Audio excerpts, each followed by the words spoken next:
So, motivational quotes naman tayo ngayon guys. Motivation quotes naman tayo.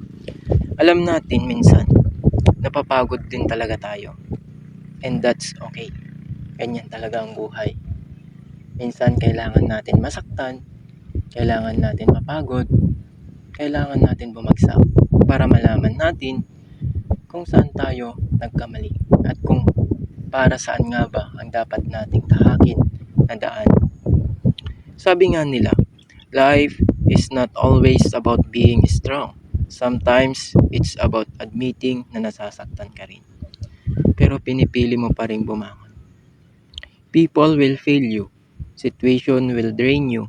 And love sometimes it break you before it's build you. Tama nga naman. Minsan kailangan natin mawasak. Minsan kailangan natin masaktan.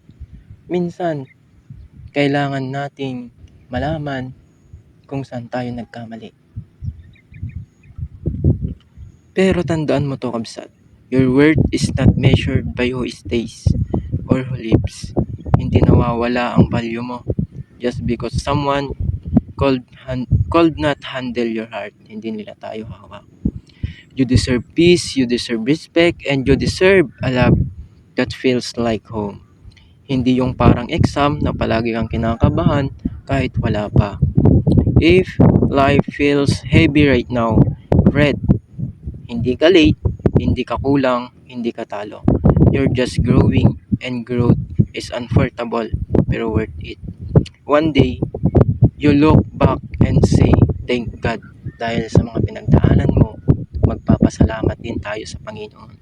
Dahil sabi nga ng Panginoon sa kanyang kasulatan, hindi niya ibibigay ang pagkakataon na ikay masaktan kung hindi mo kayang bumangon.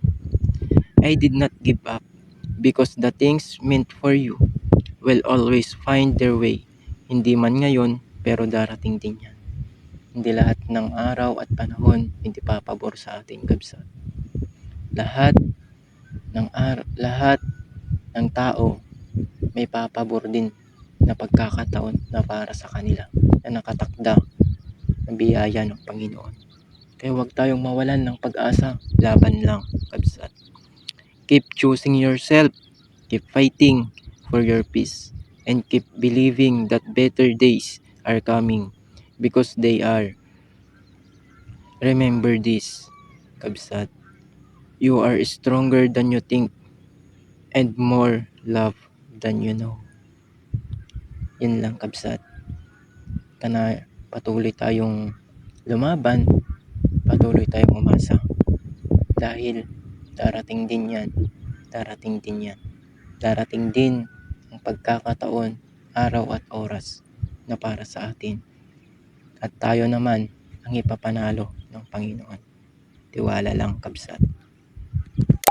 Thank you for watching.